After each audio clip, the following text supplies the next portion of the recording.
Starleap released in Japan on iOS and Android on August 7th, and I've spent the last week playing through it. If you're wondering why I haven't been pumping out videos on it, it's because I've been intentionally not talking about it to avoid spoiling the game for people waiting on the global release. There's already enough people out there spoiling things. I'm going to give you all my spoiler-free first impressions of playing it. I'm going to be talking about the good and the bad. Maybe my experiences with the game will answer some of your questions and allay your fears, or perhaps they'll confirm your fears about the game. Overall, my experience with the game has been largely positive, though there are big negatives. There are many aspects of the game that I love. It really feels like a Suikoden game, and I've been having so much fun playing it, but then come along the usual free-to-play roadblocks and restrictions to ruin your fun and frustrate you into spending. I've played through the game on both my phone and on PC through emulation with a controller, and I have to say, playing with a controller on PC was an infinitely more enjoyable experience. I won't be showing any footage beyond the first couple of hours of the game, as I don't want to spoil anything for people watching or who are waiting for the global release. Just a little mention before I dive into it, I recently made a Discord for the community after receiving many requests from people. Come join us in Torrent Castle. You can find a link in the description and in the pinned comment. First up, let's talk about what I think is the biggest sore point for many people about Starleap, the fact that it's a gacha game. I'll probably spend the first half of the video talking about the gacha, as there are many things to discuss about it. So how are the gacha rates? Is gacha essential? Can you play the game without gacha and without spending any money? What I'm about to say will both set your fears to rest and make you go, yep, we saw that coming. It really boils down to what kind of gamer you are and how you play. If you're a casual gamer, or if all you care about is the story and treating it like a standard single-player Suikoden game, then the short answer is yes. You absolutely can play through the game without touching the gacha or spending any money. The free story characters, the game's Stars of Destiny, are sufficient to play through the main story. Some boss battles will be a little tough and will require some grinding, but it's very much doable with the base game characters. If all you're concerned with is playing through the story, you'll be fine. You can fully treat Starleap as a single player game without spending any money. They were 100% honest about that. Now, even if you don't spend any money, you will be able to pull plenty of gacha characters for free. Everybody gets one free tutorial pull, which is an SR Kuramimi. You'll also get an SSR Hisui just by playing through the early portions of the story and completing objectives. As a launch bonus, everybody is given 20 season tickets for free pulls on the Start Dash banner when you start the game. You can also earn 55 more of these tickets for free pulls from the login bonuses and by completing certain objectives and missions. It does have a spark system for these tickets too, as once you've used 50 of them, you can select one of 3 SSR characters for free: Morgan, Kika or Lun. There are also 2 versions of the Fantasy Stones currency. There's a premium version that you can buy. These premium stones can be used on most banners and can also be used on limited banners with higher pull rates. And then there's a free version of the stones that you can earn in-game from login bonuses by completing quests and objectives just by progressing through the game normally. By the time of this video, I earned enough to do around 120 pulls using these free fantasy stones. These free stones can be used on the standard banners with lower pull chances. A 10 pull with fantasy stones guarantees at least one SR character. And once you've used enough of these stones to do 100 pulls on a certain banner, you can buy a one-time use premium ticket that gives you one of that banner's 3 featured SSR characters at random. You'll also gain a similar premium ticket as your 7-day login reward, but this ticket doesn't have the featured 3 banner characters in it. It pulls from the standard SSR pool.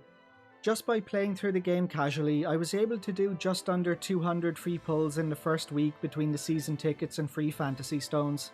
The game has been quite generous at handing out free pulls. You absolutely can play without spending.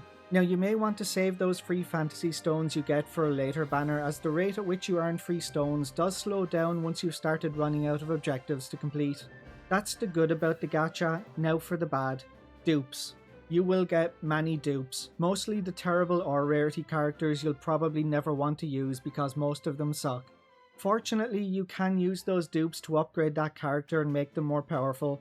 You can't upgrade their rarity, but it uses that star ascension system to give them a little boost to their stats and abilities.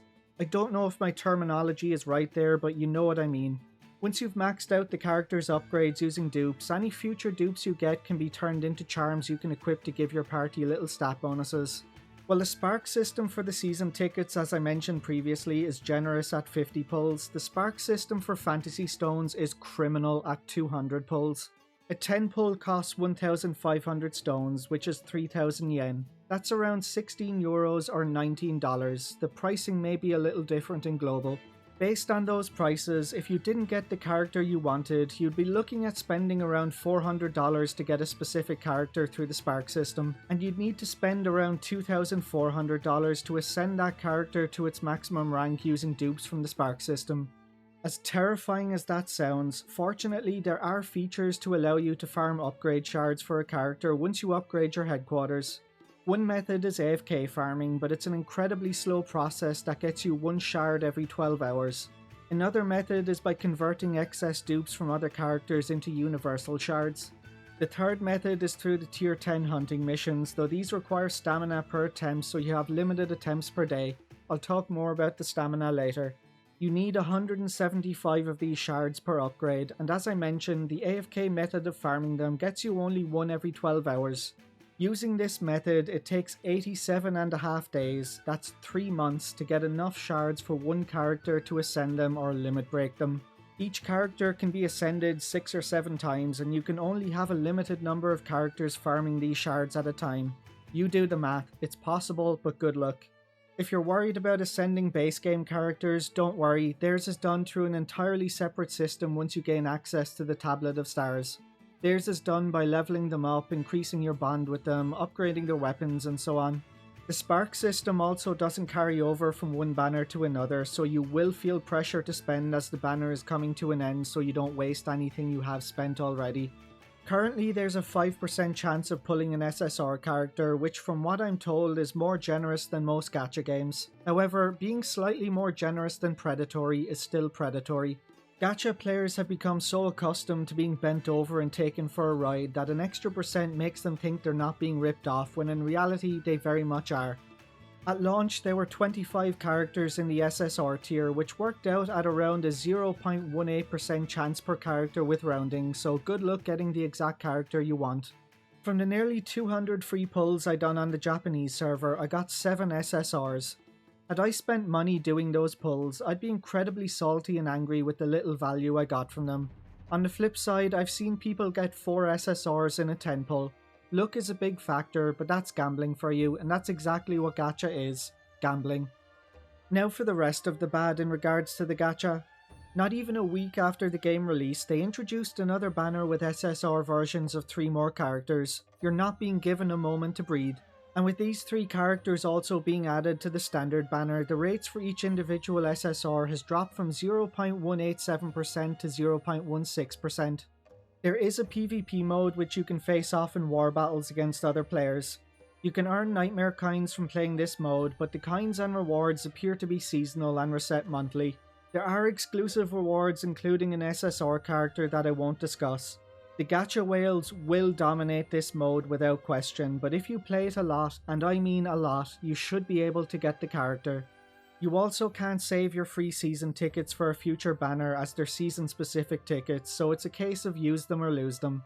So to sum up the gacha, no, you do not need to spend a cent or participate in the gacha to play through the game's story. You can fully experience the game's story for free with the base characters, but if you do see a character you want in the gacha, or if you want to speed up your progress, they're going to bleed every last cent they can out of you. Next, the story. As is the tradition with gacha games, the story is told in the form of chapters, so the game is currently incomplete. The game currently only has 2 main story chapters, with each chapter split into episodes, and only about 30 of the Stars of Destiny are in the game so far. You'll easily get around 50 hours out of the game if you play through the story casually. Expect this to be updated 1 chapter at a time every X amount of months or so. The issue I have with this form of chapter-based storytelling is that it runs the risk of the story potentially being left incomplete if the game stops being profitable for Konami to continue.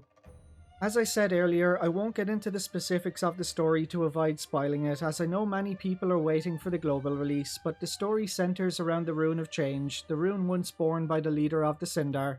We're still early days in the story, and nostalgia does a lot of heavy lifting as you return to many classic locations, but it is quite enjoyable and I think many of you will like it.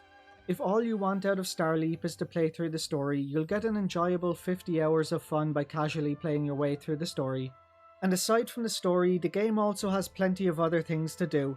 There are quite a few minigames and activities to do, as well as battle modes and optional bosses for you to fight. But unfortunately, the game restricts how often you can do those things with the annoying stamina system that plagues so many free-to-play games. Don't worry, there's no stamina involved in the main story. The stamina is used for things like the bounty request missions, the material farming missions, the optional bosses and such. They all require a certain amount of stamina per attempt. You have 80 stamina and each activity requires 5 stamina. You regenerate 1 stamina every 12 minutes, so to fully replenish your 80 stamina it takes about 16 hours. You can also replenish your stamina with stamina potions. Stamina potions restore 10 stamina, and in-game item stores can stock a limited quantity of these potions for 12,500 poch when they reset their stock. You can also purchase stamina refills for fantasy stones. It costs 40 stones to restore 40 stamina. You can purchase these stamina refills 20 times per day.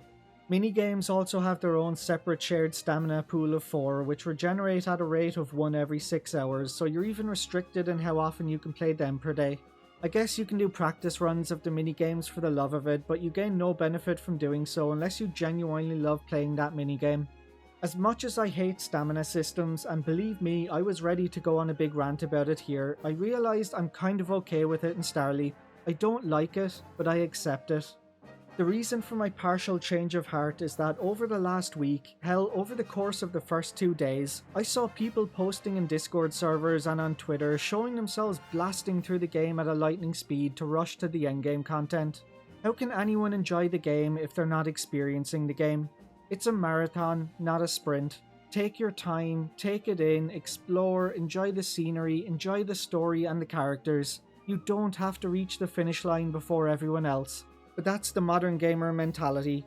Blast your way through the story, skipping everything and rush to the endgame as fast as possible, and then get burned out and complain there's nothing to do. Of course there's nothing to do because you skipped everything. This is about to turn into an entirely different rant, so let's go over some of the game's positives.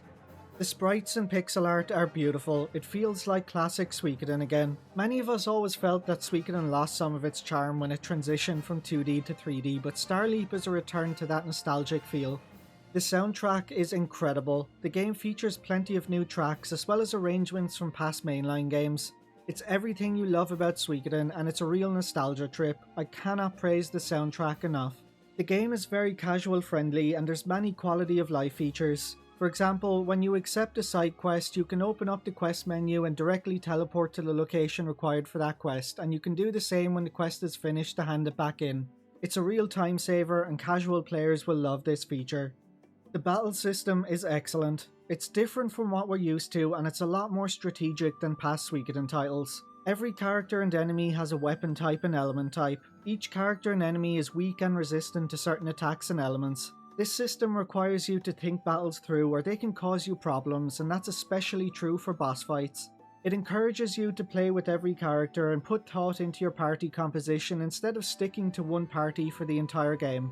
There are no random battles in the game. Enemies appear as these visible purple orbs on the map and you can choose to fight them or ignore them.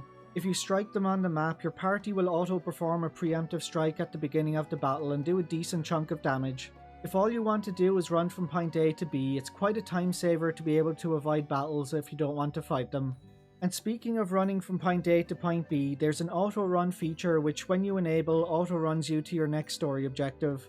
There's also some nice AFK experience farming features once you've made upgrades to your headquarters, so you can passively level up characters you don't use often. Now whether or not these next few are negatives is up to your own mentality and how you play games, but I'm going to briefly mention them. Upgrading weapons and armor is an incredibly grindy experience as upgrades require materials as well as potch. Materials which, you guessed it, largely come from stamina based activities. The same is true for level caps. Your characters have level caps every 5 levels after level 20 and they need to be broken through with resources you get from stamina based activities. If you're a casual player, this isn't and won't be an issue as you won't be playing enough for the caps to really affect you. But if you're someone who wants to pump in hours a day, this will certainly be a problem and you'll be pushed towards spending to get stamina refills. You can't have multiple of the same character in your party. I have an SR and an SSR George Prime, but I can only add one to my party. That'll shatter your hopes of having a team of 5 or 6 variants of the same character. There's so much more I want to say, and there are so many things about the game that I want to talk about and go into detail talking about, but I don't want to spoil the game or its features for people waiting for the global release. There's already enough people out there spoiling things. I'll wrap it up here. There's a lot of things about this game that I love and think are great. The story, the music, and the art are all excellent. The battle system is different from what we're used to, but it's a lot of fun, and the side activities you can do in the minigames are a blast, except for fishing. But for everything I love about the game, there's an equal number of things that I dislike about it, and every single one of those negatives stem from the monetization and the typical free-to-play restrictions Konami have put in place to push you towards spending. I'll say it one last time, if all you want out of the game is the story and you want to play it like a casual single-player RPG, you honestly don't need to spend a cent. You can treat this like a single-player game and complete the story just fine with the base characters. But if you want to do anything other than the story, or if you want to speed up your progress, you will be roadblocked and you will be hamstrung at every possible opportunity. The game is preying on nostalgia, baiting us into spending big to get our favourite characters, and they'll be hoping to get a piece of that whale pie from the younger crowd the anime is going to draw in. Truthfully, I see absolutely no reason why the base game with the main story and cast couldn't have been a full-fledged single-player game with a premium cost. I pray that one day this gets the Octopath Traveler or Final Fantasy Resonance treatment. That said, when the global version releases, I will be spending plenty of money on this over the coming years because it is a fun game and I love Suikoden so much. Thanks for watching guys, and I'll catch you on the next one.